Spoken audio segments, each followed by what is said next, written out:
잔소리하지 않는다. 오히려 감동받아서 자발적으로 눈물을 흘리고 결단하고 적용하는 이런 설교를 위대한 설교라고 부릅니다.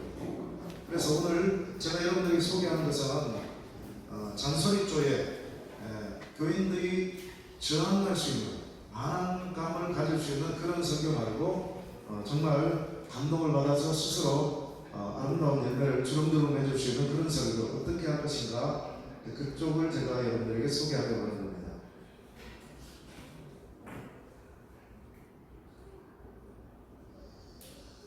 그래서 위대한 설교를 위한 전략입니다. 방법론. 자, 이제부터 들어갑니다. 저는 설교를 세 가지로 나눕니다. 물론 성령의 역사 제일 중요하죠. 그러나 이 시간 성령의 역사를 경험하기 위해서 기도한다든지 그런 시간적인 여유가 없잖아요. 그래서 우리가 인간적으로 할 수 있는 모든 전략을 얘기할 때 설교는 이 세 가지로 구분할 수 있습니다. 첫째는 성경 실력이죠. 두 번째는 본고 작성 실력. 세 번째는 전략입니다.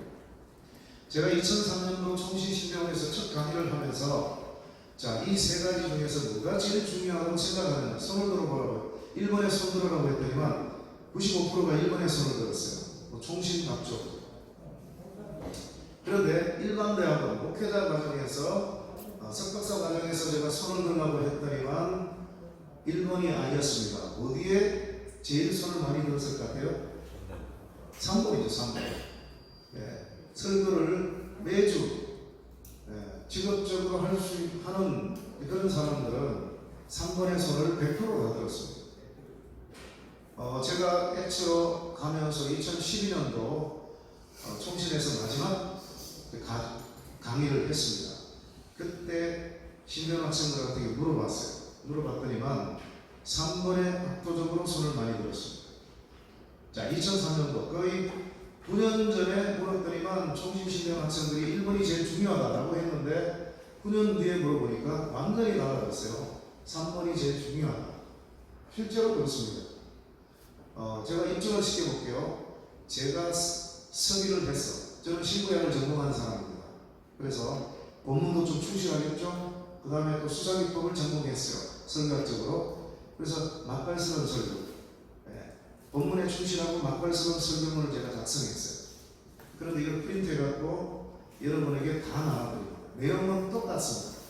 그런데 한 달 뒤부터 우리 김정도 목사님부터 해서 똑같은 내용을 갖고 매주 한 명씩 설교하겠습니다 하면 내용은 똑같아요. 그죠? 그런데 누가 했냐? Who did? 그 다음에 how did? 누가 했고 어떻게 했느냐에 따라서 달라지죠.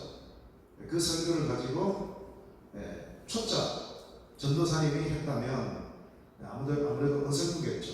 그래도 우리 김성길 목사님 같은 분이 그 내용을 갖고 전달하시면 완전히 다르겠죠. 내용은 똑같아요. 이렇게 본다면 뭐가 제일 중요하다고요? 3번이 제일 중요한데 신학교에서 제일 못 배우는 부분이 바로 이 3번입니다. 2번도 많이 못 배우는 편이고요. 주로 1번이죠. 1번은 일단 신약과 구약을 배우잖아요. 조직신학을 배우잖아요. 또 총신 같은 경우는 설교학 교수들이 다 제 동생들이에요. 너무 본문을 강조해서 본문 너무 강조하면 전달이 안 돼. 본문도 부족하지만 전달을 많이 강조해야 돼. 제가 만날 때마다 좀 충고를 하고 있는데요. 이렇게 본다면 사실은 3번이 제일 중요한데 우리는 3번을 제일 소홀히 하고 있습니다. 원고 작성을 어떻게 하는지 제가 배우질 않았어요. 그 당시는 설교를 전문적으로 전공한 교수들이 우리나라에 아무도 없었습니다. 지금은 각 신학교마다 설교를 전공한 교수들이 다 있지만 우리 때는 없었어요.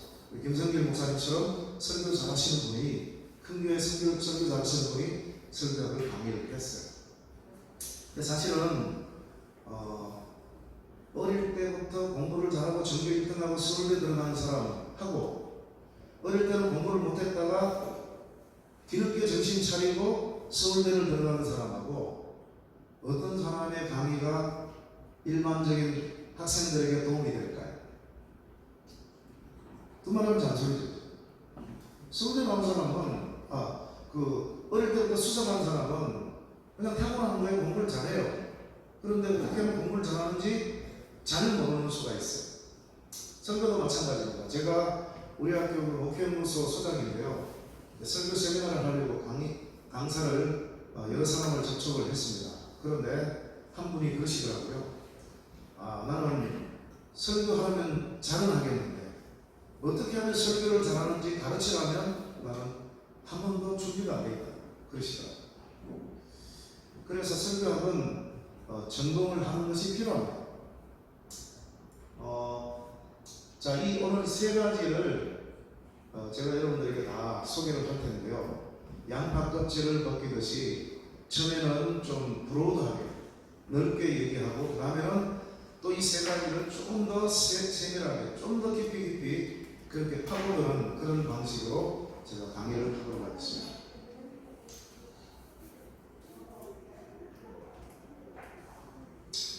자, 구체적인 내용으로 좀 들어가면요. 첫째, 성경 실력을 키우자. 성경 실력을 키우기 위해서 여러분들이 반드시 갖춰야 될 것들은 뭐냐면 성경을 통전적으로 해석할 수 있는 눈을 가져야 됩니다. 이 통전적인 방식은 히브리적 관점. 히브리인들에게 이 성경을 주셨기 때문에 히브리적 관점으로 해석을 해야 되는데 우리 대한민국에서는 신학교에서부터 헬라적 관점으로 교수님들에게 배워왔어요. 우리 대한민국이 동양이잖아요. 유대인과 똑같은 동양인데 이 신학만큼은 구라파, 유럽, 미국에서 배워온 이런 학자들이 가르치기 때문에 헬라적 관점으로 성경을 많이 가르칩니다. 주석들도 거의 대부분이 그래요. 자, 일단 성경 원문은요. 두루마리로 되어 있어요. 창세기 1장부터 50장까지가 장도 절도 없이 연결되어 있다고 해요. 큰 통으로, 큰 흐름으로 이루어져 있습니다. 그런데 편의상 장과 절도 다 나눠버렸죠. 편리해요. 문제는 1장과 2장이 연결되는데 연결고리를 다 끊어놔 버렸어요.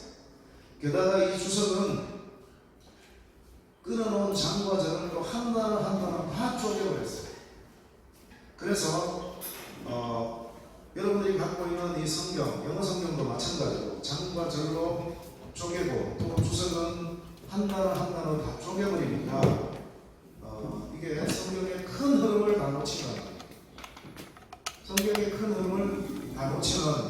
그런 해석들이 너무너무 많습니다. 게다가 성경 번역이 잘못돼갖고 여러분들 개정이 나왔지만요. 전문가 입장에서 아직도 7만 군데가 더 놓쳐요. 7만 군데. 저는 좋아요. 제가 가르칠 게 있으니까. 성경이 제대로 번역되면 제가 가르칠 게 없어요. 저 같은 사람은 그 가르치기도 부족해요. 일주일 동안 강의를 해도 부족합니다. 번역 잘못되고. 그런데 저를 위해서 그렇게 번역이 잘못되면 안 되겠죠. 저 같은 경우는 70군데가 번역이 잘못되고 되게 아쉬운 사람인데 아직도 7만 군데가 더 번역이 잘못됐다는 거예요. 그것도 비극이죠. 자, 그래서 히브리적 관점에서 성경을 볼 수 있어야 되고요. 그 다음에 하나님 중심으로 해석해야 되느냐 아니면 인물 중심으로 해석해야 되느냐. 대부분의 목회자들은 인물 중심으로 성경을 해석합니다. 하나님이나 십자가 중심으로 본문을 보는 경우들이 드뭅니다. 그래서 많은 경우에 내 설교에는 하나님이 없어, 내 설교에는 십자가가 없어 죄책감을 가지면서도 어쩔 수 없이 인물 중심으로 설교를 하는 거예요.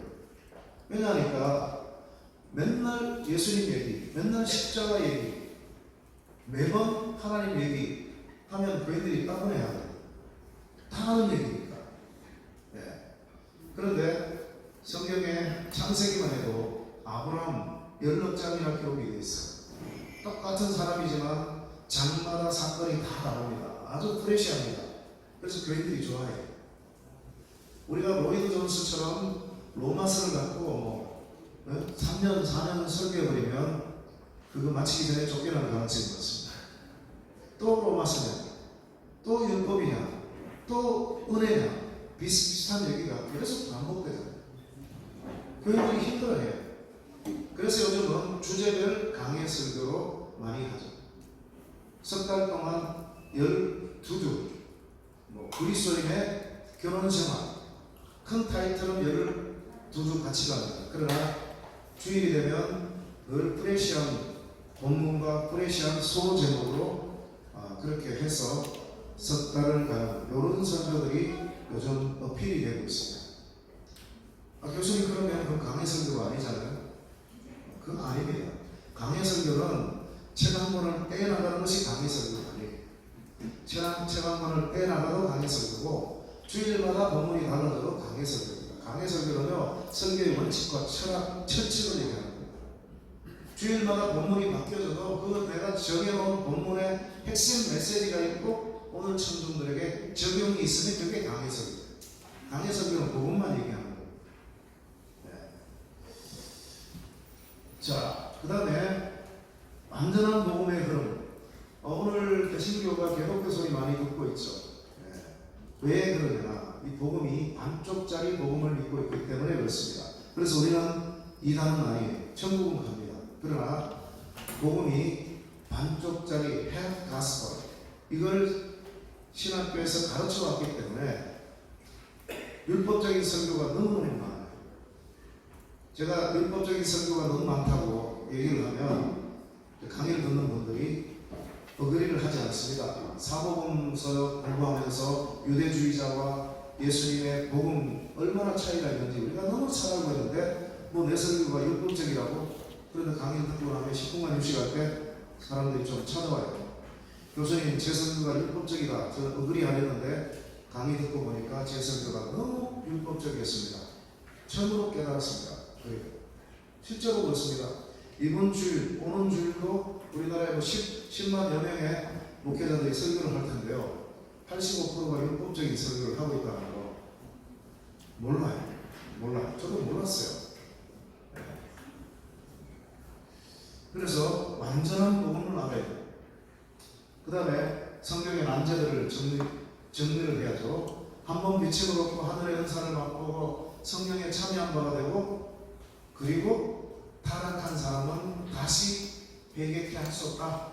그러면 그 사람은 처음부터 중생하지 않은 사람이냐, 가짜냐, 가룟유다처럼, 아니면 중생한 사람인가. 보수교단과 리버럴한 교단이 지금도 이 해석 갖고 싸우고 있어요. 이건 완전히 해결이 안 되면 히브리서를 처음부터 끝까지 강의 설교를 못해요. 히브리서 11장, 믿음의 영장도 그런 것만 하고 마는 거예요. 이런 난제들을 여러분들이 또 정리를 하셔야 되고, 그 다음에 저자의 의도를 정확하게 파악하는 거 필요하고요. 그 다음에 원포인트의 메시지를 파악해야 됩니다. 이번 주일날 또 많은 목회자들이 설교를 하는데 99.9%가 3대지로 설교를 할 겁니다. 저도 3대지를 배웠기 때문에 선배들로부터 오랜 세월 동안 3대지로 설교하다가 이거 아니다. 자, 여러분이 정해놓은 본문에 항상 3대지가 나옵니까? 안 나와요. 거의 3대지가 안 나옵니다. 3대지라고 명확하게 3가지가 나오는데도 알고 보면 3대지가 아니에요. 구하라, 찾으라, 문을 두드리라. 와, 이거 너무 좋죠. 3대지가 명확하게 나오니까. 그래서 기도 응답의 비결, 첫째 구하라, 둘째 찾으라, 셋째 문을 두드리라. 그러면 성령께서 탄식하십니다. 구하라, 찾으라, 문을 두드리라, 똑같은 말입니다. 이걸 패러렐리즘이라고 합니다. 신약에서 평행법이라고 하죠. 유대인들, 한국 사람들 이슬람적이 많죠. 산이란 이 석산자, 닫고 조이고 기름치자 금, 은, 동. 산이라는 숫자를 되게 좋아해요. 강조해야죠. 구하라 하면 허전하잖아요. 그래서 찾으라, 문을 두드리라. 어휘만 다를 뿐 뜻은 똑같은 두 가지를 더 붙여갖고 평행법으로 만든 거예요. 3대지가 아니에요. 그래서 3대지가 들어있는 본문은 거의 없습니다. 자꾸 이 본문이란 밭 속에서 도라지 새뿌리를 자꾸 찾으려고 하는 거예요. 왜냐? 그래야 서론 결론 5분, 첫째, 둘째, 셋째 7분, 7분, 7분 하면 30분짜리가 나오잖아요. 그런데 한 주제를 갖고 30분짜리를 만들면 경험이 없고 하우를 모르는 거예요. 방법을 몰라요. 학자들이 1970년대부터 원포인트로 설교해야 된다라고 했는데 아직까지도 하우를 개발을 못하고 있습니다. 제가 혼자 외롭게 개발하고 있어요. 제가 작년 8월에 원포인트 드라마틱한 강의 설교 한 500페이지 되는 책을 썼습니다. 썼는데 아직 출간은 안 했어요. 그게 나오면 세계 최초의 책이 될 거예요. 네. 원포인트로 가야 된다. 당위선만 얘기했지 하우를 가르쳐주지 않았어요. 성경은 어떤 본문이든 본문을 잡으면 그 본문 안에 산삼 한 뿌리는 꼭 들어있습니다. 그 뭐라고 하느냐? 메인 포인트죠. 핵심 메시지. 핵심 메시지가 2개, 3개 되면 핵심 메시지가 아니에요. 이 핵심 메시지를 먹여야 돼요. 어떤 출판사 대표가 주일날 우리 교회에 와서 상부예배 같이 예배를 드리고 우리 담임 목사님하고 식사를 했어요. 저희 교회는 13,500명 되는 교회인데요. 담임 목사님한테 그날따라 손님이 오지 않아갖고 3명이 이제 식사를 하는데 그 출판사 대표가 이렇게 얘기했습니다. 목사님 오늘 말씀 참 좋았는데 지난주는 영상으로 들었습니다. 더 좋았습니다. 결론은 뭐냐면 우리 출판사에 설교집 하나 내주시죠. 교인이 크니까 장사가 되잖아요. 그러니까 이 담임 목사님이 제가 이제 설교 멘토거든요. 교수님 지난주 제 설교가 뭐였죠? 그 속으로 제가 뭐라 그러지 아세요? 아니 그거 당신이 일주일 동안 당신이 만든 거잖아. 어떤 사람들은 제가 만들어준다고 얘기하는 사람들이 있어요. 대형교회 목회자. 그 목사 밑에 설교 만들어주는 사람이 있다. 여러분 그건 저를 모독하고 우리 담임 목사님 모독하는 거예요. 제가 만들면 그렇게 만들지 않죠. 우리 담임 목사님이 다 씁니다. 마지막 최종 원고가 금요일날 저한테 오면 제가 예화도 넣어주고 또 뭐 신학적으로 문제 있으면 다 점검해주고 그렇게 해서 설교를 도와주는 거예요. 그 속으로 제가 뭐라고 했냐면 아니 그거 당신이 일주일 동안 만들었고 우리 교회는 대형교회니까 5번 설교했어요. 근데 일주일 지나니까 교수님 지난주 제 설교가 뭐였죠? 아니 본인이 설교해놓고 나도 기억 안 나. 왜 기억 안 나겠어요? 3가지. 어떤 데는 4가지. 그래서 성경의 저자들은 어떤 본문이든 산삼 한 뿌리를 심어놨습니다. 그런데 우리는 뭐가 훈련이 있냐? 자꾸 대등한 도라지 새 뿌리를 찾으려고 하니까 안 나오는 거예요. 게다가 산삼은 놓쳐버리고 도라지가 한 뿌리 들어있는 경우도 있고 2뿌리 들어있는 경우도 있고 아예 없고 산삼 한 뿌리만 들어있는 본문도 많고요. 그러면 어떻게 돼요? 3가지가 나와야 원고 작성이 되잖아요. 글을 길게 쓸 수 있는 능력이 없으니까 하우 방법도 모르고 그래서 결국은 자기가 한 뿌리나 2뿌리를 본문에 없는 뿌리를 만들어내는 거예요. 그게 여러분들이 설교하거나 교인들이 듣는 설교의 내용이 되는 거예요. 좋은 얘기를 하긴 하겠죠. 그러나 본문에 있는 영양 만점의 식단이 준비된 건 아니라는 거예요. 그래서 3대기 설교는 첫째 비성경적이나 덜 성경적인 가능성이 많은 설교고 게다가 3가지이기 때문에 사람들이 기억을 다 못합니다. 그래서 산삼을 찾으려고 자꾸 노력해야 돼요. 첫째로 이건 성경 해석의 문제예요. 통전적인 해석이 필요합니다. 자, 이쯤 해두고요. 그 다음에 원고 작성 실력을 키우기 위해서 어떻게 해야 되느냐. 조직력, 그 다음에 논리력, 표현력, 문장력, 수사력, 그 다음에 공감력을 키워야 됩니다. 국어 실력이 있어야 된다는 거죠. 국어 실력이 너무 없어요. 제가 일주일에 여러 편의 설교문들을 제가 봤습니다. 학생들하고 목사님들 거 받아갖고 저는 띄어쓰기 오타까지 다 교재해줘요. 이럴 때 아니면 언제 교정 받습니까? 근데 보면 저희가 한 30분 아니면 15분 정도 설교한 원고를 보면 이 사람이 어디서 띄어쓰기나 또는 오타에 문제가 많은지 그게 계속 나오거든요. 아, 내가 이런 부분에 있어서 집중적으로 문제가 있구나. 뭐 이 시간 안에는 어떻게 누가 교정을 해주겠어요? 예. 국어 실력이 너무 없음을 봅니다.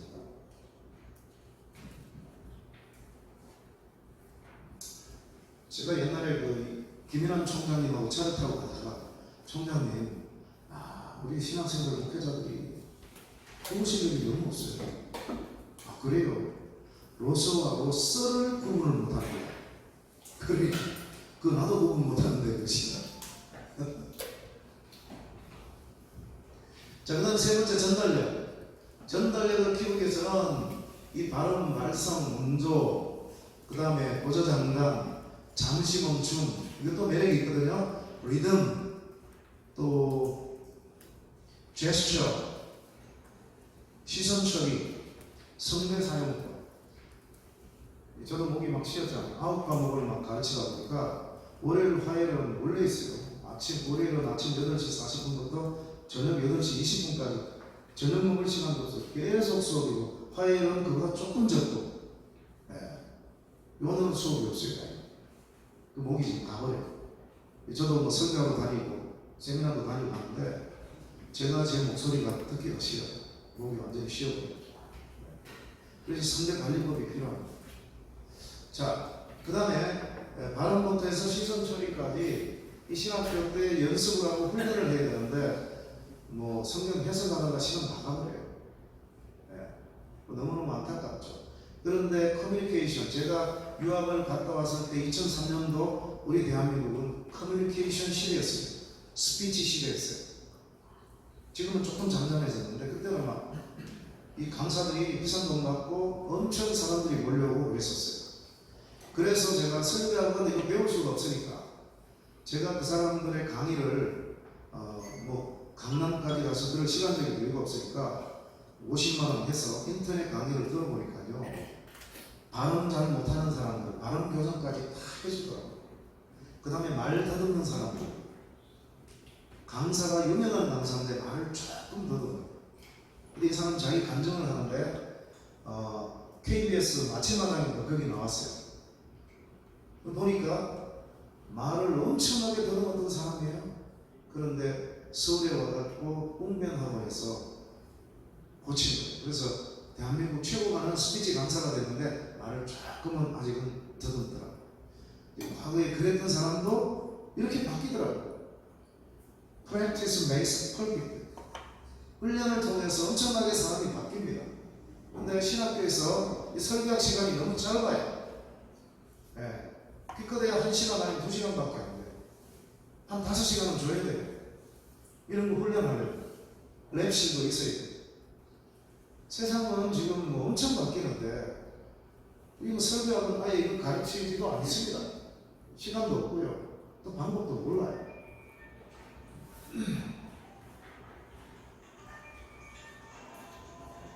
참고도 성경 실력을 키우기 위해서 여러분들이 묵상을 하셔야 돼요. 큐티라고 그러죠. 성도들이 하는 큐티 말고 본문을 여러분들이 깊이 해석하면서는 깊은 그런 묵상이 필요합니다. 묵상을 하지 않으면, 그래서 깨닫고 적어놓은 것이 없으면 남의 설교를 베낄 수밖에 없습니다. 짜증기 설교밖에 안 돼요. 그래서 성경을 본문을 정해놨으면 그걸 적어도 한 30번은 읽고 깊이 묵상해서 깨닫는 바, 내게 주시는 말씀을 적어놔야 돼요. 그게 설교거리가 돼요. 근데 보통 대부분의 목회자들은 깊은 묵상 없이 이동훈 목사님 설교 조금, 또 누구 설교 조금 해서 같은 본문 갖고 설교 잘하는 사람들을 읽어보고 짜집게 갖고 하나 만들어냈는데, 그렇게 되면 그 남의 거예요. 남의 거. 1차적으로 내가 묵상해서 내게 주신 말씀을 먹고 체험한 것을 전해야 확신도 있고요. 내게 주신 말씀이 되는 거예요.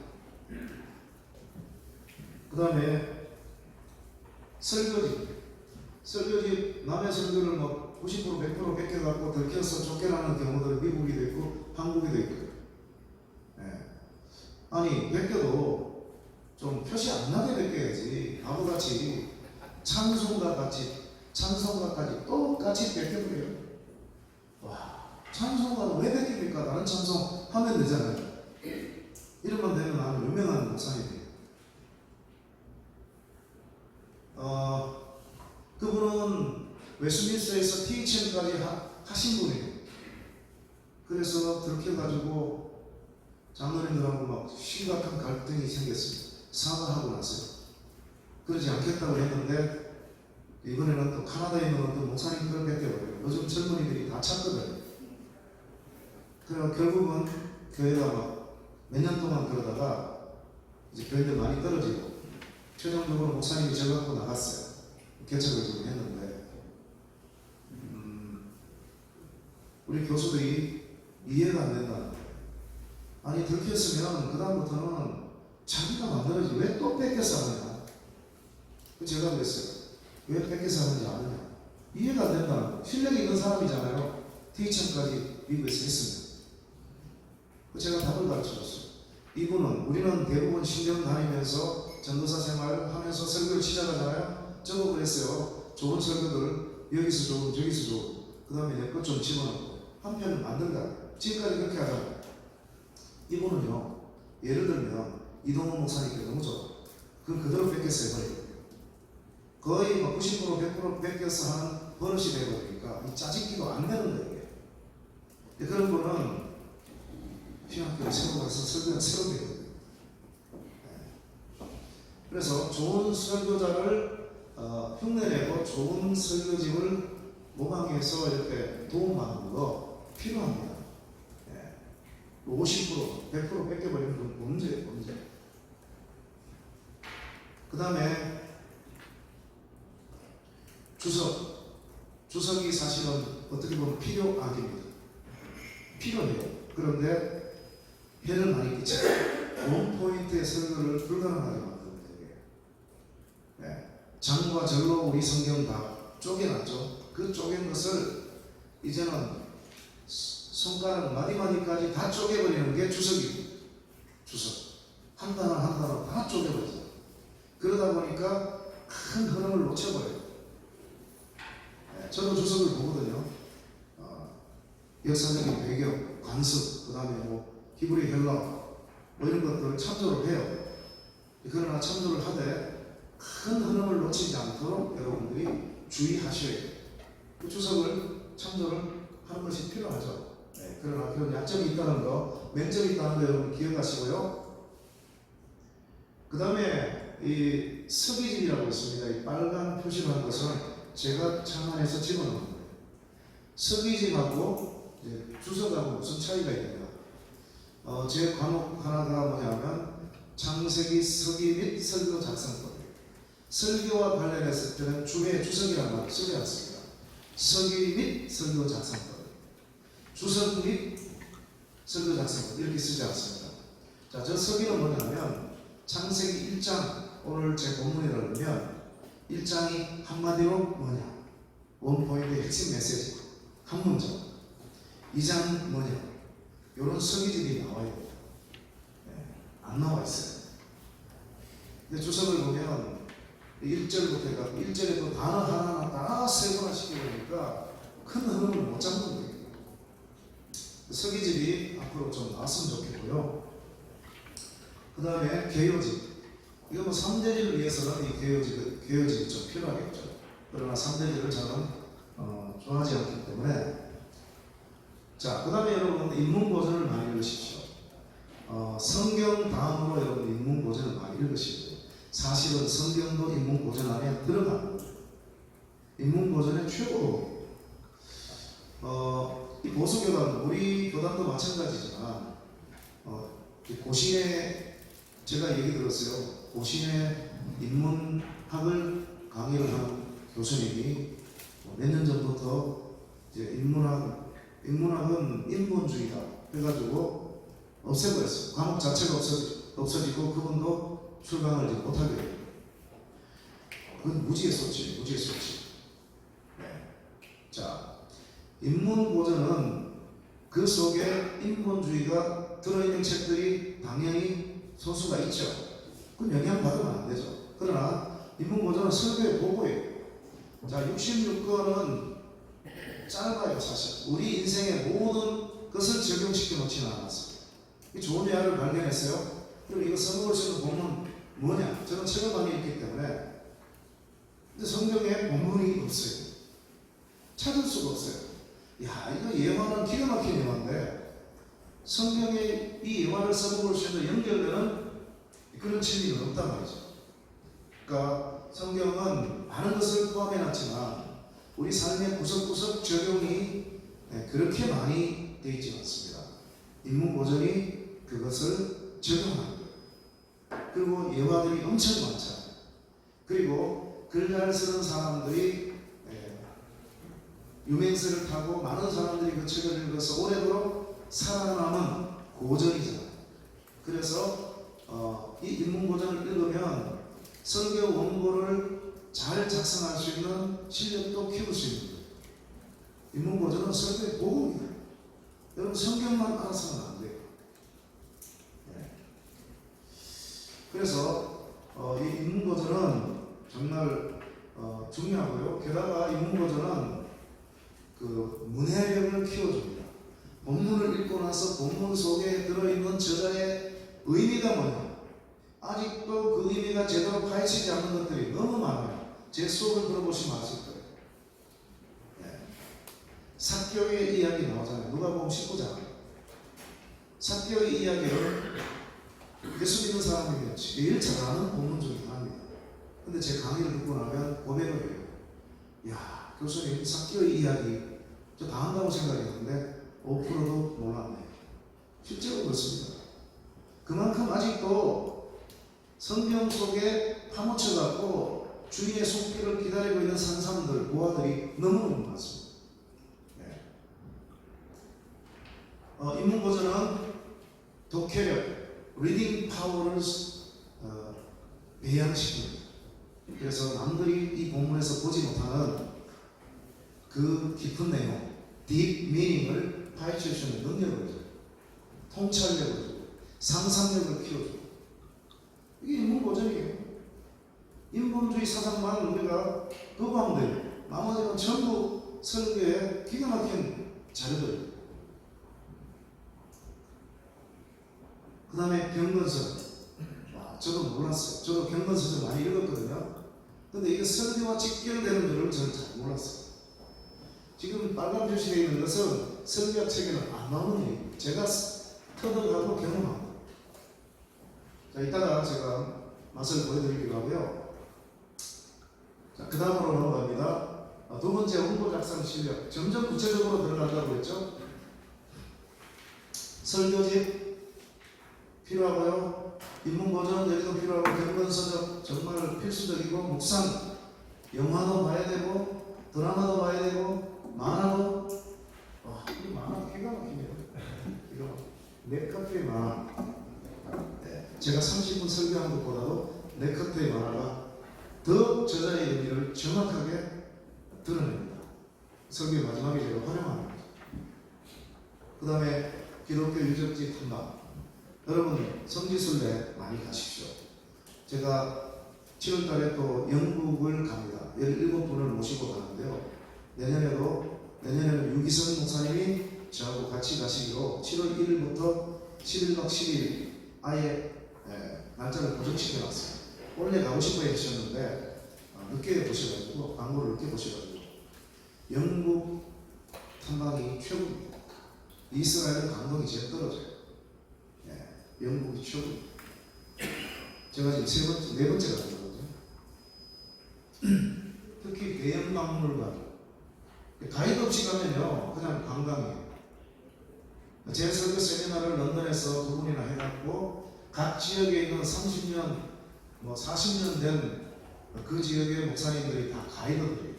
옥스퍼드 대학의 최고의 가이드, 대형 박물관의 최고의 가이드, 이런 분들이 이제 도와드리고 또 저도 그분들이 못하는 것도 제가 도와드리고 이렇게 하거든요. 기독교 유적지를 탐방하면 설교가 또 풍성해지죠. 그 다음에 신방은 아주 중요합니다.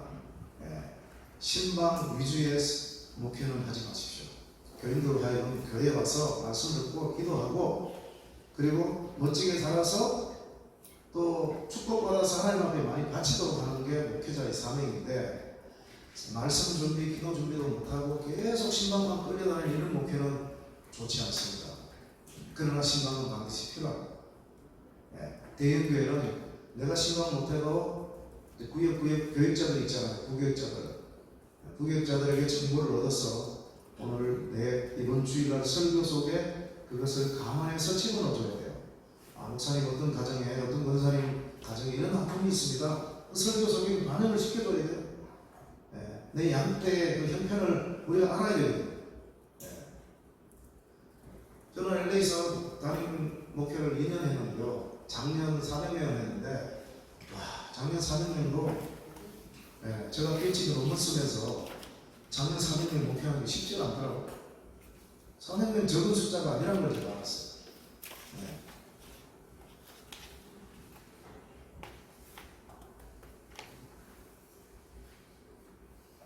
자, 그 다음에 세 번째 전달력입니다. 이 전달력. 첫째, 모범 설교자의 영상을 많이 시청하는 겁니다. 방법이 없어요. 이동호 목사님 뭐 좋으면 또 김성길 목사님 좋으면 계속 틀어갖고 여러분이 보시는 거예요. 보시는 거예요. 저는 원래는 제가 성경을 좋아했습니다. 지금도 성경을 좋아하고요. 설교보다는 성경을 더 좋아합니다. 제 최고의 의사는 성경 공부입니다. 성경 공부. 설교보다. 그런데 제가 대구 서문교에서 5년 동안 사역하면서 설교의 대명사, 설교의 예술가, 설교의 요리사라고 일컬음받는 조선 최고의 설교자 이성원 목사님 몇 년 전에 돌아가셨어요. 97세로. 제가 한 4, 5년 전에 대구 서문교회 106주년 설립 기념 예배 주일 1, 2, 3부 설교를 했는데요. 2부 예배 나오시거든요. 목사님이 사모님으로 맨 중앙 끝에 계세요. 나오면서 큰 절을 했습니다. 교인들이 박수치고 18년 만에 제가 그 강단에 선 거예요. 유학 갔다 와서 너무 감개가 무량했어요. 그러다가 이제 사모님 먼저 가시고 목사님도 가셨는데 와, 나도 저런 설교자, 저런 설교학자가 되겠다. 옛날에 종신에 김인환 또 정일훈 총장님 신대원 다닐 때 설교를 가르치셨다고 그러더라고요. 정말 설교 잘하셨어요. 똑같은 설교 1, 2, 3부 다 들었습니다. 그래서 제가 설교학으로 전공을 하게 된 겁니다. 이런 멘토들이 있으면 좋겠죠. 그 다음에 설교 시연을 많이 해보셔야 돼요. 방법이 없습니다. 여러분 성경 해석 빨리 할 수 있는, 그래서 그 본문 속에서 산삼한 뿌리를 캐낼 수 있는 능력 빨리 키우셔야 되고, 그 다음에 원고 작성 기가 막히게 해놔놓고, 그리고 나서 토요일 하루는 아침에 일어나서 기도하고 한 10번, 원고를 10번 정도 읽으면 많이 외웁니다. 그리고 나서 빈 당대상에 올라가서 시연을 해보는 거예요. 하다가 막히면 또 원고 참조하고, 그래갖고 원고 없이 설교할 수 있을 정도로 여러분들이 프랙티스를 하셔야 돼요. 그리고 나서 놓치면 안 되니까, 실수하면 안 되니까 한 페이지 요약본만 가지고 주일날 올라가야 돼요. 근데 오늘 우리의 현실은 어떻습니까? 원고 다듬고, 주석 갖고 막 본문 연구하고, 그 다음 원고 다듬고 또 다듬고, 그러다가 심지어 예배 시간 5분 전까지 다듬어갖고 마지막 프린트 해갖고 따뜻한 요 종이 나와가지고 요 종이 가지고 올라갈 때 기분 너무 좋죠. 왜냐? 내가 만족할 만한 원고가 작성됐으니까. 그런데 결과는 어때요? 보고 읽어야 돼요. 처음부터 끝까지 한번 읽어보지 않았거든요. 시연도 안 해봤거든요. 이 부분은 강하게, 이 부분은 약하게, 이 부분은 잠시 멈춰, 이 부분은 제스처를 이렇게 하고, 전혀 훈련을 안 해본 거예요. 내용은 기가 막힌데 전달 죽수는 설교. 전달 죽수는 그게 설교예요. 원고 작성이 설교가 아니에요. 설교집으로 누가 읽으면 은혜를 받겠지만, 아직 내가 설교를 만들어 놓고 내 책상 위에 있다, 그 설교가 아니에요. 선포해야 그게 설교예요. 근데 원고까지는 기가 막혀요. 그런데 전달이 준비가 안 돼요. 그래서 죽수는 설교들이 너무너무 많습니다. 그래서 가능하면 금요일까지는 원고 작성 다 마쳐버리고 눈 딱 감고 토요일만큼은 설교 준비하는 거야 해서 한 10번을 읽고 그리고 시연을 하고 이거 잘하는 사람이 장대입니다. LA에 이 설교에 관심을 많이 가진 우리 동기 목사님이 있는데 개척교회를 했는데요. 제가 담임할 때 그때 작년이 한 25년 정도 됐어요. 세월이 지났잖아요. 지금 23년이 지났는데 제가 뭐 이번에도 그 LA 갔다 왔거든요. 지금 교인이 몇이냐? 몇 년 전에 제가 설교까지 하고 왔어요. 10년도 안 돼요. 근데 그때 한 10년 전에 제가 방학 때 갔더니만 차를 마시면서 그래요. 목사님, 내가 C3 TV하고 한국의 유명한 목사님들 영상을 다 들어봤는데 실망했다. 뭐 실망해? 본문이 너무 약하다. 본문이 너무 없다. 그런데 자기는 맨날 사진 찍어서 단톡방에 올려요. 그 카페에 가서 주석을, 그것도 영어로 된 주석을 이만큼 지어놓고 나는 이렇게 하고 있다. 그런데 교인들이 내 설교를 들을 수 있는 실력이 안 돼요. 그래서 공부 못한다. 그래서 제가 그랬어요. 목사님, 나도 한국에 와서 그 설교를 들어보고 실망했다. 어떻게? 본문이 약하더라. 그런데요. 본문이 약하더라고요. 그러니까 맞죠. 맞긴 한데요. 제가 다른 걸 깨달았어요. 목사님하고는 다른 걸 깨달았어요. 그런데 본문이 약한데 왜 저렇게 많은 사람들이 모이고 유명세를 타고 부흥하느냐? 전달이 탁월하다. 전달이. 그거 비워야 돼요. 설교는 전달이다. 본문도 중요하고 본도 작성도 중요하지만 제가 지금 이 강의 아무리 오늘 어젯밤에 밤새기해서 잘 준비하고 소용없어요. 제가 강의를 잘해야 돼요. 강의 좀 쓰면 소용없어요. 내가 지난밤에 또는 일주일 동안 얼마나 내가 준비를 했는데 이 강의를 위해서 소용없습니다. 여러분들이 강의 듣는 이 자체가 모든 거예요. 그래서 여기에 모든 것을 쏟아부어요. 우리 담임 목사님 설교 원고 받을 때마다 저는 실망이에요. 11년째 제가 받고 있거든요. 그런데 왜 실망이냐? 강의 설교가 아니에요. 본문은 들러리. 그런데 제가 또 설교 원고를 미리 다 알잖아요. 내용을. 근데 우리 큰딸이 코로나 때 여기 와갖고 온라인으로 수업을 했는데요. 큰딸이 저한테 물어요. 아빠는 목사님 설교를 토요일날 뭐 금요일날 이미 다 알고 있는데 주일날 은혜가 되냐고. 똑똑한 질문이죠. 은혜가 된다고. 어떻게? 전달이 탁월하다. 전달이. 제가 봐요. 오늘 이 설교는 감동적인 영화가 없어요. 내가 그거 전달하면 저는 그런 설교를 못해요. 감동적인 뭐가 없으면 저는 설교를 못해요. 제가 설교를 못하는 사람이니까. 그래서 내일은 은혜가 좀 떨어지겠다 이렇게 생각했는데요. 교인들이 울고불고 난리가 납니다. 전달이 탁월하고 현장감이 있고요. TV로 듣는다고 또 달라요.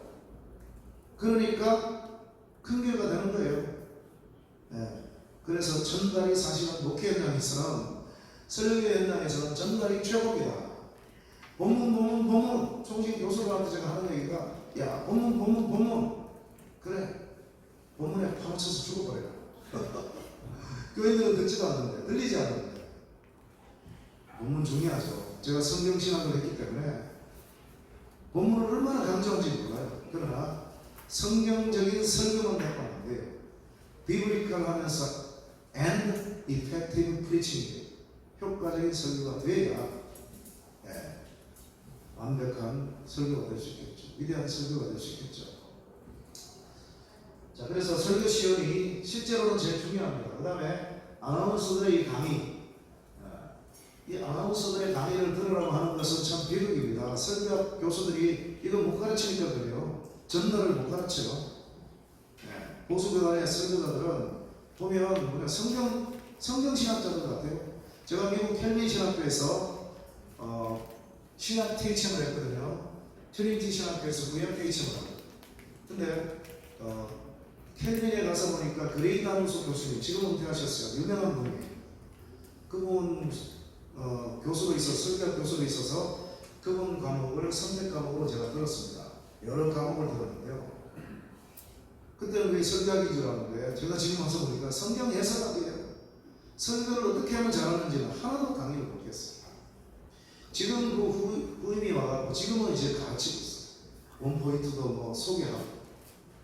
성경 해석학. 성경 해석학 갖고는 안 돼요. 그거는 설교의 출발점이긴 해요. 수단이긴 해요. 목적은 어떻게 하면 청중들의 가슴에 박아납니다. 세게 들어요. 그거 TED 영상 18분짜리 세계적인 분들이 나와서 하는데 내용도 너무너무 좋지만 전달하는 프리젠테이션 방법을 여러분들이 눈여겨보시기 바랍니다. 그 다음에 성대관리 전문가 상담을 하고요. 자, 그 다음에 다시 또 성경 실력으로 들어갑니다. 성경 해석법, 헬라적 관점이 있어요. 헬라적 관점은 분석적이고 과학적이고 논리적이고 이성적이고 자꾸 쪼개요. 우리말 성경 다 쪼개버리잖아요. 장과 절로 다 나눠버렸잖아요. 원래 성경은 두루마리로 다 이어져 있어요. 장과 절이 없이. 그래서 통전적인 관점에서 숲을 놓치지 않을 수 있는데 장과 절로 편의상 쪼개버리니까 벌써 나무만 보도록 되어 있습니다. 그런데 주석을 보면 또 나무 가지 하나하나를 다 소개해버리면 격이 되는 거예요. 그래서 큰 그런 숲을 못 보는 거예요. 비교적 관점은 바로 종합적이고 통전적인 방법. 종합적이고 통전적인 방법. 큰 흐름을 봐야 돼요. 그래야 원포인트 설교가 가능합니다. 같은 값이면 본문 속에서 산삼을 캔에 갖고 나눠 먹고 교인들한테 먹여야지. 도라지 세 뿌리가 있지도 잘 않아요. 한 뿌리 있든지 아니면 두 뿌리 있든지 아니면 도라지는 한 뿌리도 없어요. 산삼 한 뿌리밖에 없어요. 자꾸 도라지 세 뿌리를 3대지 설교하는 찾으니까 주일만 되면 어김없이 3대지가 나온다는 게 기적이죠. 잘못된 기적이죠. 잘못된 기적. 자, 이건 좀 지나가고요. 시간 관계상.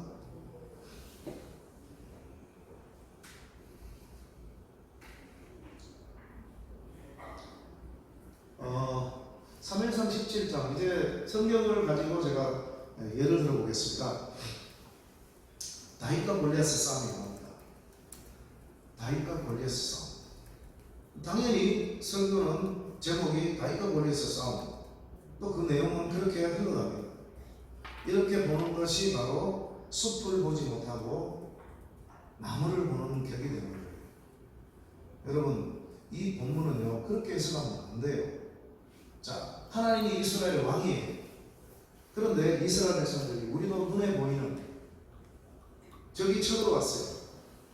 적들은 완전히 그냥 싸움 잘하는 힘센 왕이 너무 당당하게 우리를 치러 왔어. 근데 우리는 보호할 사람이 없어. 하나님이 우리의 왕인데 하나님은 보이지도 않고 들리지도 않고 선지자들을 통해서만 말씀하셨고 그 선지자들에게도 원한다고 언제든지 나타나지만 하나님이 원하셨을 때만 나타나요. 얼마나 답답합니까? 적들이 쳐들어왔을 때.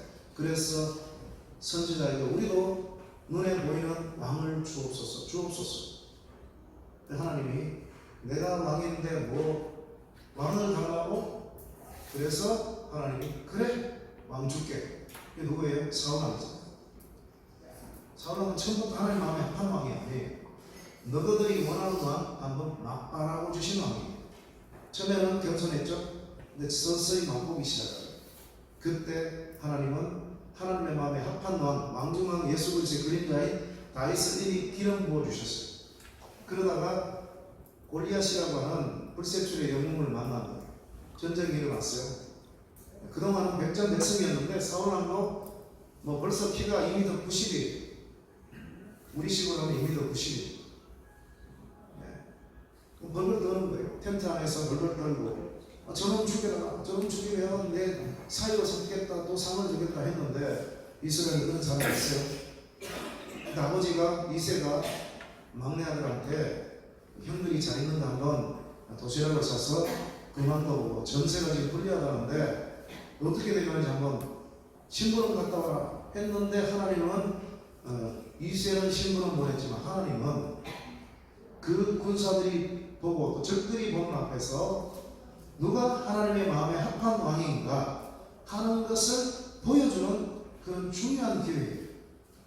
골리앗과 다윗의 싸움이 아니라고요. 사실은 사울왕과 다윗의 싸움, 사울왕과 다윗의 차이를 보여주기 위해서 첫 번째 등장시킨 들러리가 골리앗입니다. 사울왕이 하나님 마음에 합한 왕이라면 하나님의 약속을 신뢰하고 싸우러 나가서 이겼어야죠. 내가 들들 떨고 있잖아요. 근데 소년 다윗이 나가서 이겼잖아요. 이 사람이 진짜 왕이구나 하는 것은 서서히 보여주십니다. 두 번째는요, 처음에는 나라를 구원시켰으니까 집으로 안 돌려보내고 왕궁으로 가자 해서 데려갑니다. 그런데 소문 듣고 이스라엘 처녀들이 나왔죠.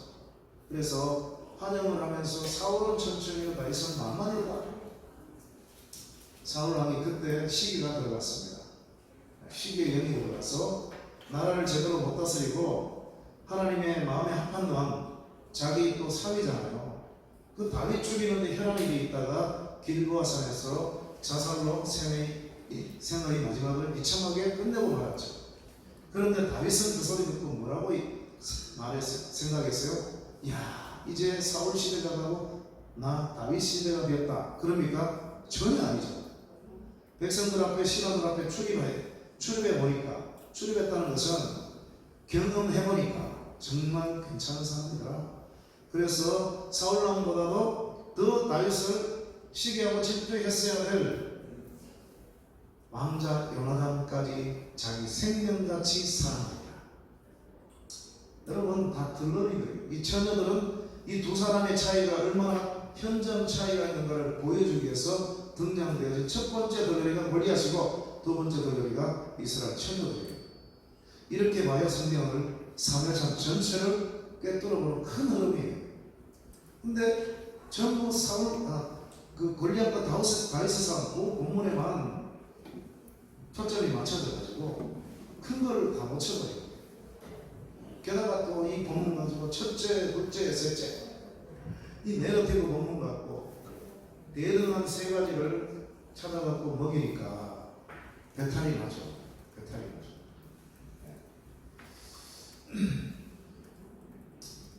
말씀이 다릅니다. 해석에 따라서, 관점에 따라서 설교의 퀄리티가 달라요. 그 다음에 하나님 중심, 인물 중심의 관점. 자, 이것은 제가 정답을 말씀드리면 대부분의 본문들은요, 하나님 중심의 관점도 들어가 있고 인물 중심의 관점도 복합적으로 들어가 있습니다. 그런가 하면 아주 소수의 본문들은 어떤 본문은 눈 닫고 찾아봐도 우리가 본받을 만한 사람이 없어요. 네, 하나님만 들어가 있는 본문이 있고 또 어떤 본문들은 눈 닫고 찾아봐도 하나님이나 예수님이 없어요. 인물 중심으로 이런 아브라함을 우리 배우자, 이런 아브라함을 우리 배우지 말자. 양극단으로 흐르는 소수의 본문들이 있습니다. 그런데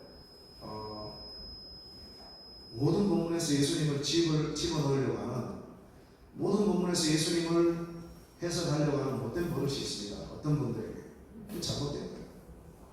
예수님 집어넣으면 좋아요. 그러나 예수님 집어넣으면 그 본문의 저자의 의미는 어디로 갑니까? 그 잘못된 거예요. 있는 만큼만 하는 거예요. 특별히 구약 본문. 본문에 그게 사라져버린다니까요. 예수님 억지로 집어넣으면 있는 만큼만 집어넣는 거예요. 자, 그런데 제가 예를 들어보면, 자, 하나님 중심의 관점에서 해석해야 되는 본문입니다.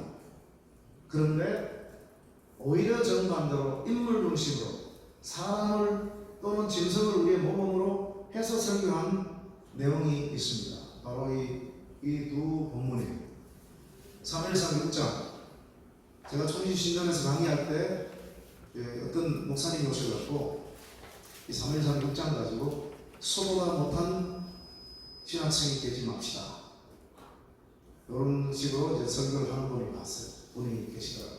이 헌신열의 설교 본문으로 유명하죠. 소보다 못한 신자가 되지 말자. 여러분 이 본문에는 우리가 본받을 만한 소가 없어요. 소가 그 설교를 들으면 웃습니다. 우리를 칭찬하는 건 좋은데 우리는 하나님이 누군지도 몰라. 우리의 마음은 새끼한테 가 있어. 그래서 울며 자로나 우로나 치우치지 않고 간다고 그랬잖아요. 오늘따라 내 몸이 내 마음대로 제어가 안 되는 거예요. 젖을 먹여야 되는데 새끼하고 정반대로 갑니다. 그 옆에는 아니 저놈은 왜 또 나하고 똑같이 가? 저놈만이라도 남각에서 하고 버티면 뺑뺑 돌고 새끼들하고 멀어지진 않잖아요. 근데 그놈은 또 뭐라고 생각했겠어요? 아니 나는 어쩔 수 없이 끌려가는데 저 오른쪽에 있는 저놈은 왜 저래?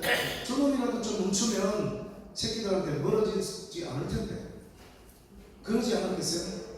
그런데 하나님의 절대 주권 때문에 의미가 있어갖고 의도가 있어서 하나님이 그들을 지어하셔갖고 똑바로 치우치지 않도록 그렇게 하신 거예요. 하나님이 의도를 갖고 그렇게 하신 거예요. 무슨 의도입니까? 이스라엘 범죄해갖고 하나님의 상징인 법궤를 뺏겨버렸잖아요. 그 블레셋이 기공한 자죠. 그런데 막 비극이 일어나니까 야 이거 이스라엘이 여호와의 신의 조화인가 우연인가 테스트해보는 거예요. 만약에 여호와의 조화이면 빨리 이거 법궤를 재앙 덩어리니까 보내야 되잖아요.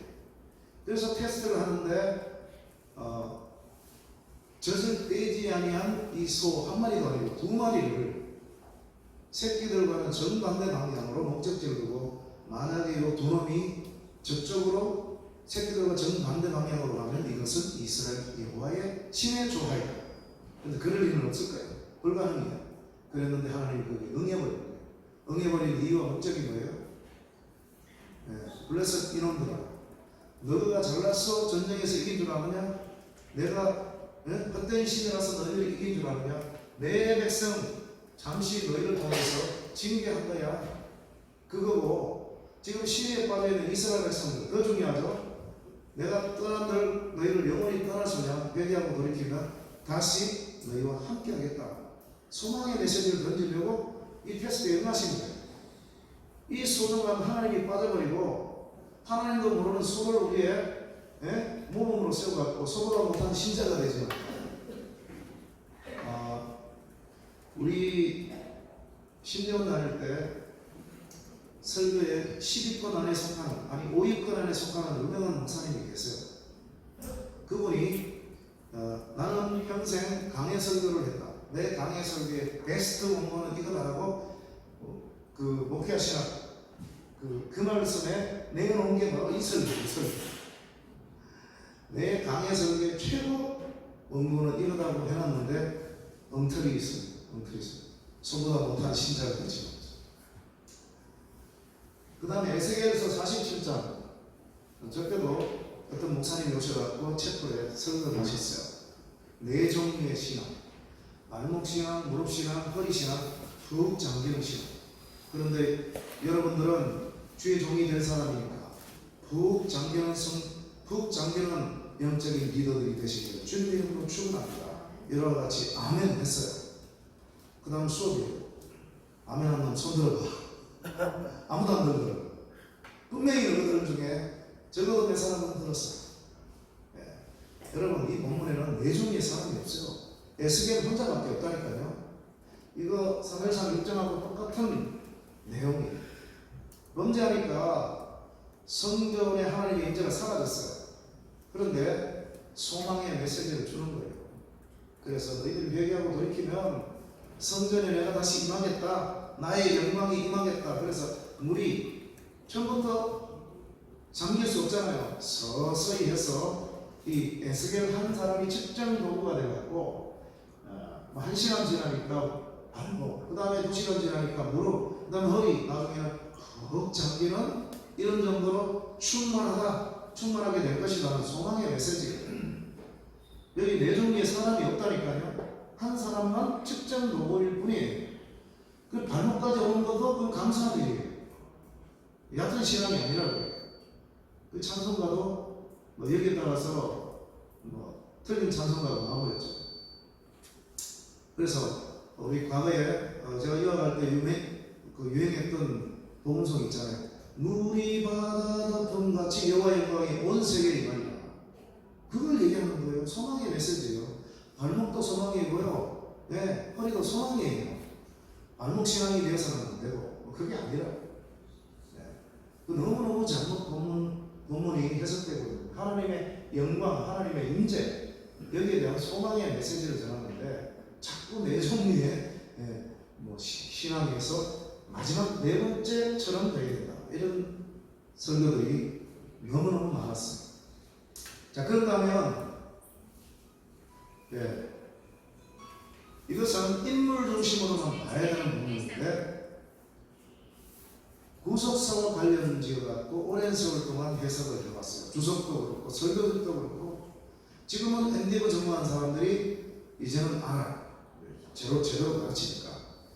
이게 바로 가인과 아벨의 제사인데요. 가인과 아벨의 제사를 성경 원문대로 설교하는 사람을처럼 지금까지 못 봤습니다. 저도 7년 전에 우연히 성경 원어를 찾아봤어요. 제가 뭐 성경 원어를 다 알겠어요? 다 뭐 찾아봤겠어요? 야, 이거 원어를 한번 찾아보자. 해봤더니만 번역하는 사람이 너무 또 잘못 번역한 거예요. 이 두 사람의 차이, 재물의 차이가 얼마나 큰 차이인지가 반을 죽여버렸어요. 반을 죽여버렸어요.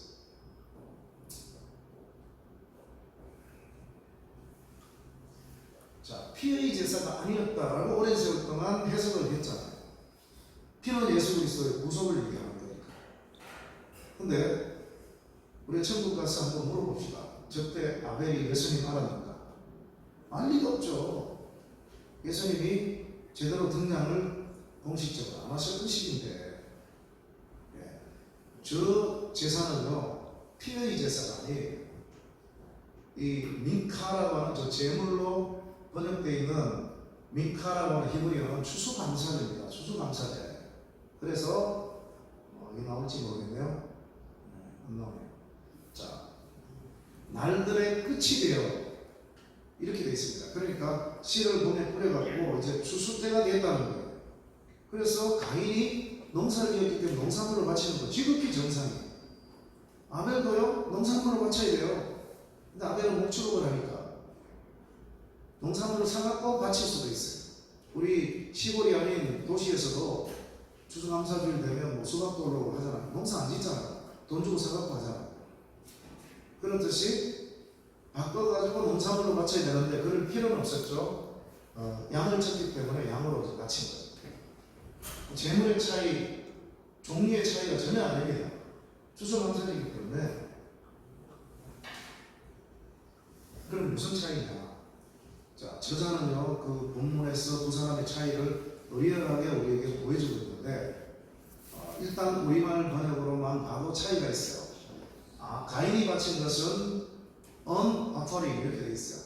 그러니까 달랑 하나, 고구마면 고구마 하나가 바친 거예요. 하나님을 중요하게 생각지 않는 사람이에요. 믿음의 사람이 아니고 안 믿음의 사람이에요.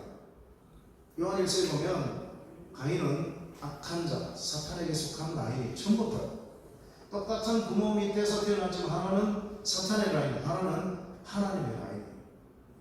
하나님의 존재는 알았지만 하나님을 존중해 주지 않았기 때문에 뭐 처음 나온 뭐 고구마라든지 맛있는 거 자기 가족들 삶아 먹어버리고 하나님 앞에는 경상도 말로 하면 중치, 핫발이 갖다 바친 게 하나 달랑.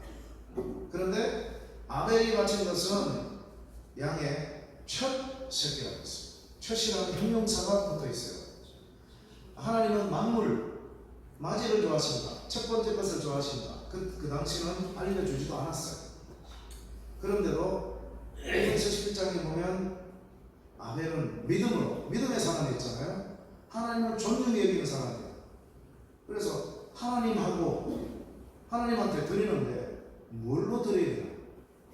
제가 지금 어떤 유명한 분의 그 편전을 쓰고 있거든요. 그래서 이제 그분을 잘 아는 영향받은 유명한 분들을 제가 많이 만나고 있습니다. 오늘도 제가 서울에 가서 만나보지 못한 길이에요. 방기문 전 총장도 만났고요. 그 다음에 이명박 전 대통령은 사저에 가서 제가 또 인터뷰를 했습니다. 지금까지는 한 30명 인터뷰를 했는데 지금 이 복장이 내려갔어요. 그런데 이명박 대통령님 만난다고 하니까 이게 그냥 이걸로 안 된다고 양복을 입고 넥타이 메고 갔어요. 왜냐? 그래도 전직 대통령이잖아.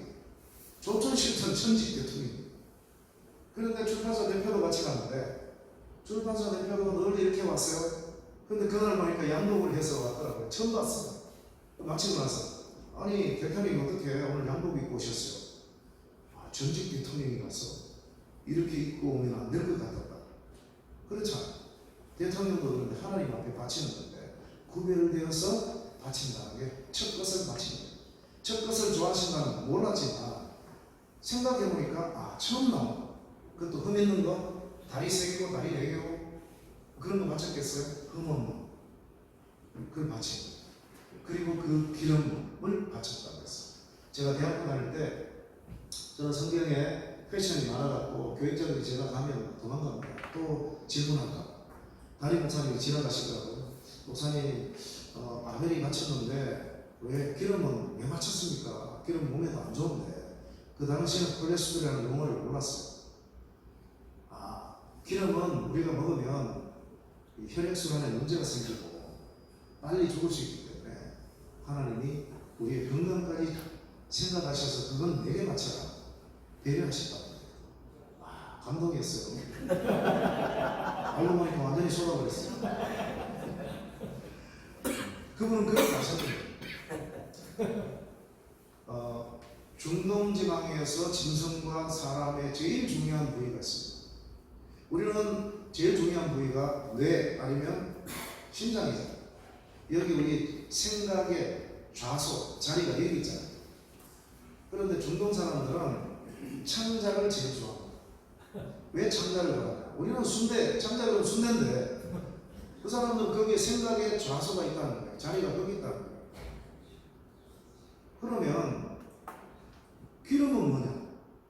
자, 짐승의 제일 중요한 부위 하나가 창자고 그 다음 두 번째 쌍대거리를 정도로 중요한 게 기름입니다. 이 기름은 이 속에 있는 내장들 있잖아요. 이 구조들 이걸 감싸고 있는 모태의 역할을 하기 때문에 그래서 중동 사람들에게는 창자 그리고 이 기름이 제일 중요한 부분입니다. 그걸 바친 거예요.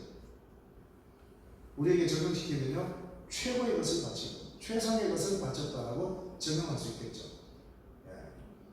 건강을 배려해서 그런 게 아니고요.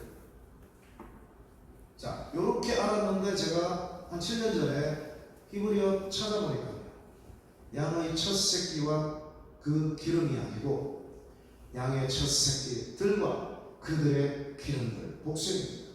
영어 성경 찾아보니까 전부 원문대로 복수형으로 다 되어 있는데 아니 개혁 개정을 하면 원문을 안 보고 합니까? 원문을 안 보고 하는 것 같아요.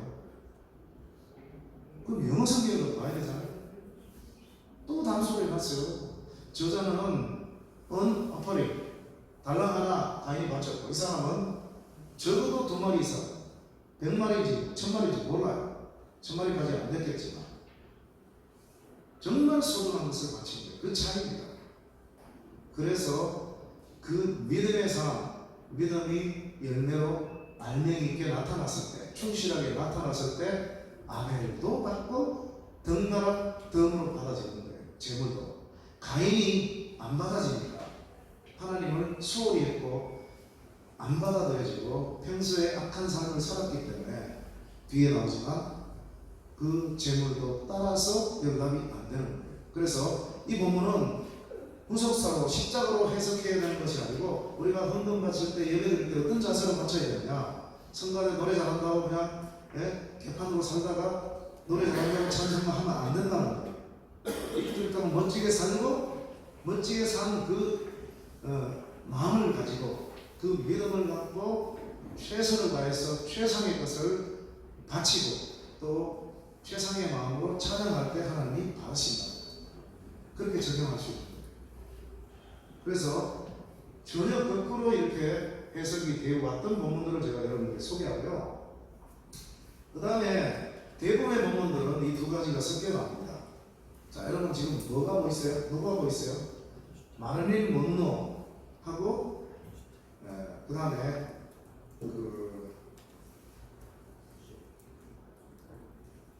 단어가 생각이 안 나요. 60이 넘어가니까 단어가 생각이 안 나는데 아인슈타인 누가 뭐예요? 그러니까 다 다르다니까요. 똑같은 거 보는데도 사람마다 다 달라요. 자, 혹시 안경 낀 사람은 안경을 벗어보시죠. 달라졌습니까? 달라져야 정상인데. 네, 어떤 사람은요 마릴린 먼로가 보인다고 하고 어떤 사람은 아인슈타인이 보인다고 합니다. 둘 다 한쪽으로 치우친 거예요. 결핍이 되는 거예요. 둘 다 살인이 다 들어가 있습니다. 왜 이걸 보여드려요? 성경 본문에 두 가지가 다 복합되어 있는데 하나님 관점 놓치고 인물 관점으로만 설교가 되고 또 하나님이 중요해요. 예수님 십자가도 중요하지만 우리 믿음의 선진들의 삶 그것도 우리가 소홀히 할 수 없습니다. 네. 성경 본문에 있는 대로 우리가 해석해서 설교를 해야 된다는 거죠. 마태복음 4장입니다. 자, 마태복음 4장 예수님이 누가복음 4장도 마찬가지고 40일 금식을 하시고 사탄에게 세 가지 유혹 받으셨잖아요. 이 본문도 한번 큐티를 하든지 설교 준비하면 이 본문은 정말 3대지 찾기 힘들 거예요. 하나밖에 없죠. 우리도 유혹이 왔을 때 예수님처럼 평소에 안겨놓은 말씀으로 이기자. 그거 말고 이길 분 있습니까? 없죠. 그런데 요것만 알고 있는 분들이 대다수인데요. 이 본문은 이런 영적인 교훈보다 더 중요한 구속사의 중요한 흐름이 여기에 들어있습니다. 예수님은 이 땅에 오셔서 죄가 없기 때문에 우리의 구세주가 될 자격이 있어요. 그러나 예수님은 그 자격을 공짜로 그냥 공짜로 활용하기 싫어하시는 겁니다.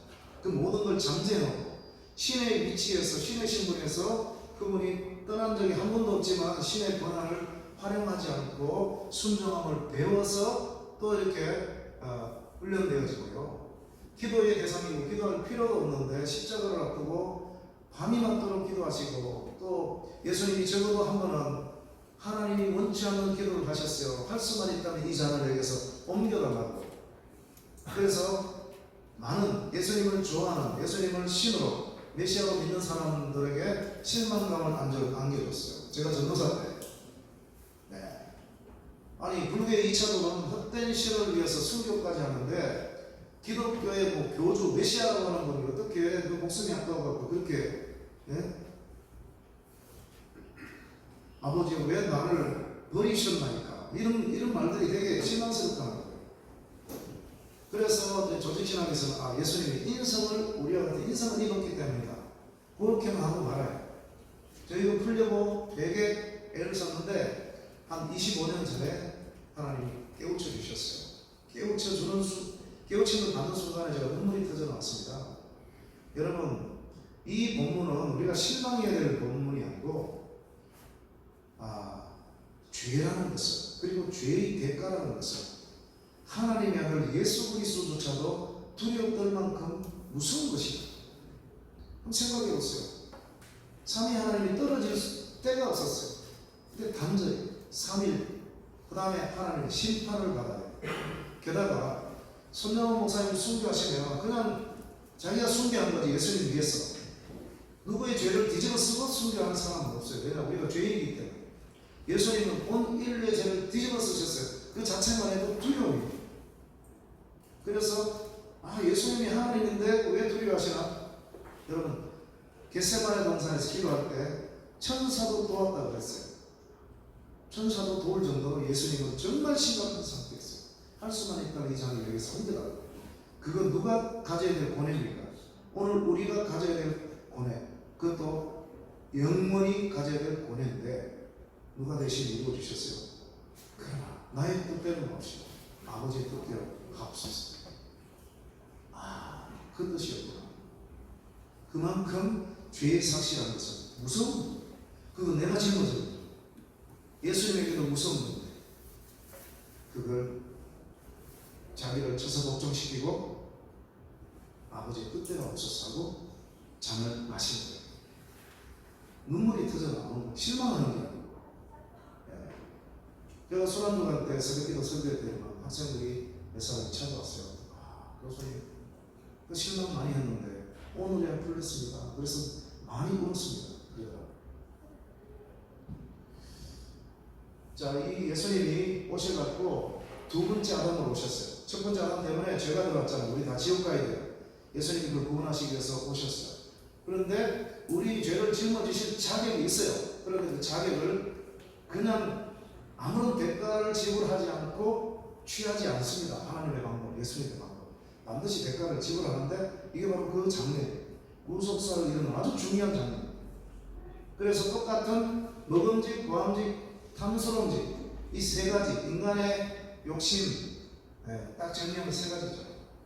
이생이다, 육신의 정욕, 세 가지 보잖아요. 그거예요. 그런데 첫 번째 아담보다도 더 어려운 상황 속에서, 불리한 상황 속에서 시험받은 거예요. 첫 번째 아담은 새끼 굶지 않았어요.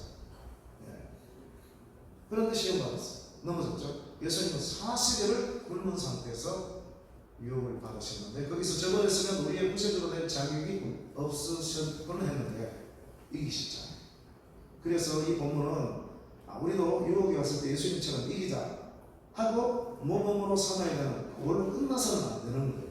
더 깊은 영적인 진리가 들어있는 본문이라고. 두 가지가 다 들어있는 본문이에요.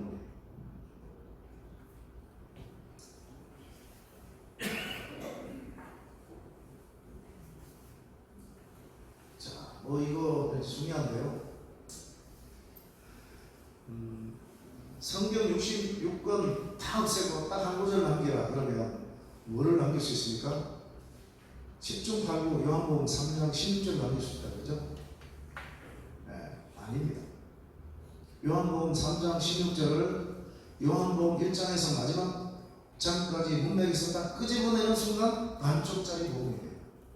제가 이거 여러분 이거 양복입니다 하고 요 한 부분을 딱 뜯어내는 순간 더 이상 양복이 아니에요. 요게 여기 붙어 있어야 돼요. 그래야 양복을 구성하는 요소 가운데 작은 하나가 되는 거예요. 그래서 성경에 유명한 구절들 한 절씩 암송하는 거, 전도 폭발에도 69절 또 66구절 암송하잖아요. 그게 오늘 많은 피해를 끼쳤어요. 문맥에서 떼버리니까. 그 중에 대표적인 게 내게 능력 주신 자에서 내가 모든 것을 할 수 있다. 사실 거기서 말하는 능력은 예수 믿으면 만사 형통이다 이게 아니고 오히려 만사는 아니지만 다수 불통일 경우가 많죠. 사도 바울은 풍부에 처할 때보다는 궁핍에 처할 때가 많았고 자유로울 때보다는 또 감옥에 들어갈 때가 많았고, 그래서 자유로울 때 풍부할 때도 교만하지 않을 수 있는 능력, 그 다음에 대부분은 어려움을 당했을 때도 하나님과 사람 앞에 불평을 토로하지 않고 감사할 수 있는 능력, 그게 오히려 더 많은 의미인데 그 이전 구절을 놓치고 그 한 구절만 달랑 빼버리니까 자기 마음대로 해석이 나오는 거예요. 적극적인 사고방식, 그 다음에 번영신앙, 번영복음이 나오거든요. 자, 예수 그리스도를 믿는 자마다 영생을 얻게 하게 하심이라 되어 있는데요. 그 한 구절을 달랑 끄집어 내려면 한 단어를, 동사를 집어넣어줘야 돼요. 믿고 순종하는 자마다 영생을 얻을 것이다. 그러면 끄집어 넣었대요. 왜냐? 이 모든 것을 다 포함하니까.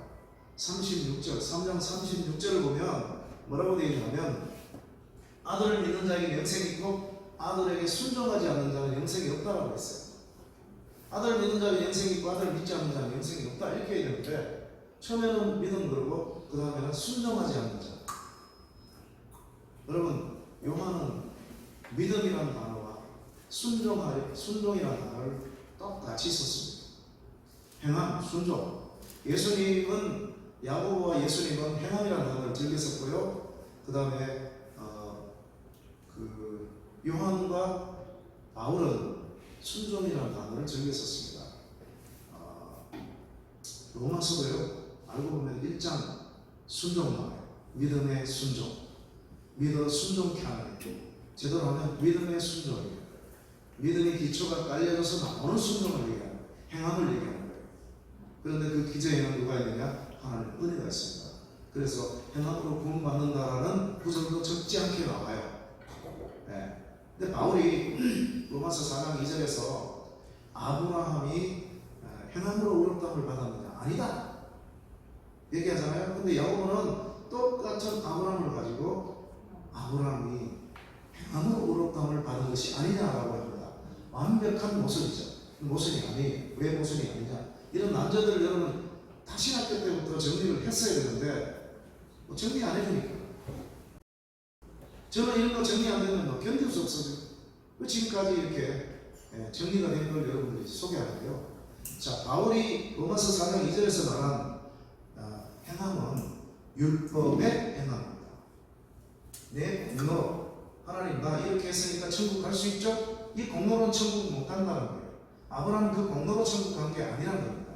그럼 야고보가 말하는 건 뭡니까? 믿음의 행함이에요.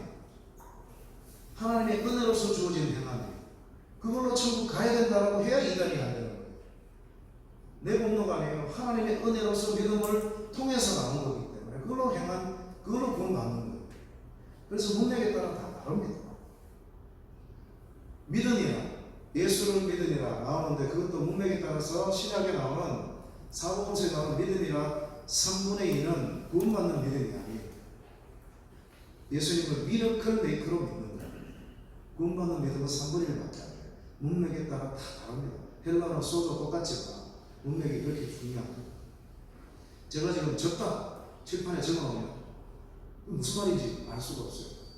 싸움에 졌는지 노름에 졌는지 아니면 해가 동쪽에서 서쪽으로 졌는지 문맥이 없으면 몰라요. 문맥이 성경 해석의 왕입니다. 콘텐츠가 콘텐츠가 왕이라면 문맥은 신이다. 장안의 화제가 된 책이 베스트셀러가 그런 책도 나왔어요. 자, 이 완전한 복음이 바로 뭐냐면 에베소서 2장 8절에서 10절까지가 완전한 복음입니다. 하나님의 은혜로서 믿음을 통해서 구원을 받는데 왜 그러면 하나님 수많은 사람 가운데 우리를 하나님의 종으로 만들어주느냐, 천국 백성으로 삼아주느냐, 이유와 목적이 마지막 10절에 나옵니다. 10절이 안 들어가면 반쪽짜리 복음이에요. 반쪽짜리. 자, 제가 이 방정식인데요. 은혜 플러스 믿음, 행함은 안 된다. 2장 9절이죠. 구원은 은혜로서 믿음을 통해서 받는 거지 행함은 아니다. 이때 말하는 행함은 율법의 행함입니다. 맞는 것 같죠? 100% 틀리지 않았어요. 여기 반쪽짜리고 우리 교회에서 계속 가르치는 게 이겁니다. 여러분 행함으로 구원 못 받습니다. 오직 믿음입니다. 이게 바로 이거예요. 근데 반쪽짜리예요. 그러면 완전한 복음이 뭘까요? 나머지 복음이 뭘까요? 10절이 들어가야 돼요. 10절이 들어가려면 요 워스 행함이 우측으로 와서 플러스 행함이 돼요. 여기 반쪽짜리고요. 나머지 복음이 뭐냐? 행함입니다. 여기에 빠져 있어요. 이때 행함은 율법의 행함이 아니라 하나님의 은혜로서 믿음을 통한 행함을 얘기합니다. 내 공로가 아닙니다. 자, 이게 마이너스 복스에서 우측으로 갔죠. 자, 은혜로서 믿음을 통해서 우리 구원을 받습니다.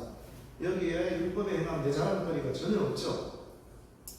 그래서 계속 기독교에서 가르치는 겁니까? 여러분 행함으로 구원 못 받습니다. 오직 믿음입니다. 사실은 믿음보다 중요한 은혜예요. 이신칭의가 아닙니다. 이 은칭이 정확하게 은혜가 근본적인 원인이에요. 이신, 통신, 믿음을 통해서 듣고 또는 칭의, 마지막 남은 게 위행, 행함을 위해서. 자, 그래서 보세요. 은혜로서 믿음을 통해서 구원받았습니다. 이제 나는 천국 백성이 되었으니까 천국은 때우는 당상, 개판으로 살아도 천국은 때우는 당상. 아닙니다.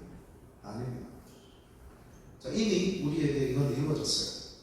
그러면 남은 한 가지가 뭡니까? 행함이에요. 여러분 목회하시면서 평생 가르쳐야 될 게 행함이에요. 다른 말은 순종이에요. 다른 말은 연대, 다른 말은 그리스도를 닮는 모습, 삶, 성화. 그런데 자꾸 예수 믿는 사람들에게, 장로님, 권사님들에게 가지고 여러분들 행함으로 구원 못 받습니다 하다 보니까 행함이 교인들한테 부정적으로 되어버려요. 율법의 행함은 지극히 부정적이에요. 그러나 여기서 말하는 행함은 믿음의 행함, 믿음의 순종을 얘기하는 거예요. 그래서 로마서 1장부터 마지막 장까지가 전부 믿음의 행함을 강조하고 있잖아요. 알고 보면 구약이나 예수님 말씀이나 요한의 말씀이나 야고보의 말씀이나 그 다음에 바울의 말씀이나 똑같습니다. 행함이다. 남은 것 하나는 행함이에요. 행함으로 우리가 부르짖어요. 여러분 행함으로 구원 못 받습니다 하다 보니까 행함이 부정적으로 얘기가 되고 우리가 지금 기독교 소리 듣는 거예요. 행함이 없잖아요. 이런 것들을 설교를 하기 전에 정리를 하셔야 돼요. 그래야 로마서 할 때는 뭐 믿음을 강조했다가 야고보 할 때는 행함을 강조해요. 교인들이 질문하면 막혀버려요. 목사님 그러면 행함으로 구원 받습니까? 아니죠. 아니 야고보서의 핵심은 행함이 있는 믿음이 참 믿음이라고 했잖아요. 맞죠? 아이 목사님 둘 중에 하나는 틀려야지 둘 다 맞을 수 없잖아요. 시카고 헤브론교에서 일어난 사건이에요. 목사님이 수석 부목사님이 부임해갖고 3개월 동안 성경 공부하는 야고보서 첫날에 막혀버려요. 야고보서는 핵심이 행함이 없는 믿음은 죽은 믿음이라는 겁니다 했는데 저한테 성경 공부를 배운 청년부 회장을 제가 보냈어요. 내가 강의만 듣지 마. 가서 들어. 했는데 질문하는 거예요. 그럼 목사님 행함으로 구원 받습니까? 아니죠. 아니 행함이 없으면 죽은 믿음이라고 했어요. 예. 에이 둘 다 맞을 수는 없잖아요. 거기서 그냥 옥신각신하다가 제가 야고보서 아직 잘 모르네요. 죄송합니다. 오늘 끝. 이렇게 된 거예요. 수치를 당합니다. 전화가 왔어요. 저는 그때 요한계시록 했거든요. 목사님 뭐 잘 마쳤습니다. 내가 잘 마쳤습니다. 저는 이미 그 사건이 일어난 걸 알아요. 그 청년 회원이 저한테 질문했기 때문에 전화. 그래서 목사님 잘 마쳤습니까? 그랬더니만 야고보서 어렵네요. 모르면 어렵지. 모르면 어렵죠. 그럼 좀 가르쳐 주세요. 목사님 야고보서를 알기 전에 구약과 신약을 관통해야 됩니다. 그리고 야고보서를 구약과 신약을 관통하면 또 신약을 가지고 그걸로 또 야고보서가 야고보서를 처음부터 끝까지 마지막 장까지 꿰뚫고 1장 1절부터 강의를 해야 된다 하고 제가 얘기를 해줬어요. 행함이라는 단어가 부정적인 개념도 있고 긍정적인 개념도 있다는 거. 그래서 서로 바울의 말이나 야고보의 말이나 오히려 완벽하게 두 가지가 완벽한 복음을 이루는 거지 서로 모순되지 않는다. 충돌되지 않는다. 누룩이라는 게 있잖아요. 누룩. 이제 빵을 만들 때 그 밀가루를 반죽하잖아요. 거기에 누룩 이스트를 안 집어넣으면 밀가루 엄청 들어가야 되고 또 빵도 그냥 잘 못 먹을 거예요. 딱딱해서. 그런데 이 누룩이 성경에서 두 가지로 쓰입니다. 하나는 부정적으로 쓰이고 하나는 긍정적으로 써요. 긍정적으로는 하나님 나라의 확장을 얘기합니다. 부풀게 만들다. 좋은 의미로 써요. 그럼 대부분은 외식, 변질됐다. 바리새인과 서기관들은 외식 있잖아요. 있으면서 없는 척, 없으면서 있는 척 하는 것. 제일 하나님이 싫어하시죠. 교만처럼 하고 있어. 그래서 똑같은 누룩도 그 문맥에 따라서 긍정적으로 쓰기도 하고 부정적으로 쓰기도 하는 거예요. 이 성경 신뢰를 키우려면 이런 전체로 꿰뚫어야 돼요. 근데 신학교에서 이거 정리를 안 해주니까 그냥 뭐 왔다 갔다 하고 똑똑한 교인들이 질문하면 헷갈려요. 힘든 거예요. 또 여러분 설교를 하기 전에 이게 정리가 돼요.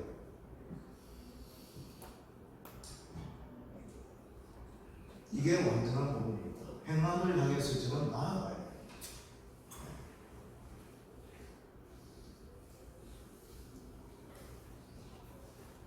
자, 이거 뭐 제가 방금 수업을 해드렸고요.